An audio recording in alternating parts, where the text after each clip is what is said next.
ના, બહુ જોરદાર કપડાં પહેરીશું, આયન કરેલા, છોકરાઓમાં થોડું ઓછું હોય, છોકરીઓમાં સાત શણગાર હોય. તો કે છે એટલા સાદા કપડાં નહીં, હું સરસ લિપસ્ટિક કરીશ, સરસ ઘરેણાં પહેરીશ, હેરસ્ટાઈલ જોરદાર કરીશ, એકદમ એવો પ્રયત્ન કરીશ કે હું ખૂબ સુંદર દેખાઉં. અને એ જ રીતે આપણે કોઈ ફંક્શનમાં લગ્નમાં જઈએ, હવે સુંદર દેખાવું છે તો કોની માટે?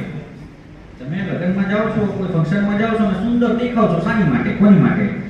એવું તો હોતું જ નથી કે હું જોરદાર તૈયાર થઈ જાઉં અને પછી અરીસાની આગળ ઉભો રહીને જોઈને જાતે જાતે મલકાયા કરું કે વાહ કેટલો સુંદર દેખાવ છો, કે કેટલી સુંદર દેખાવ છો. એવું તો હોય ને.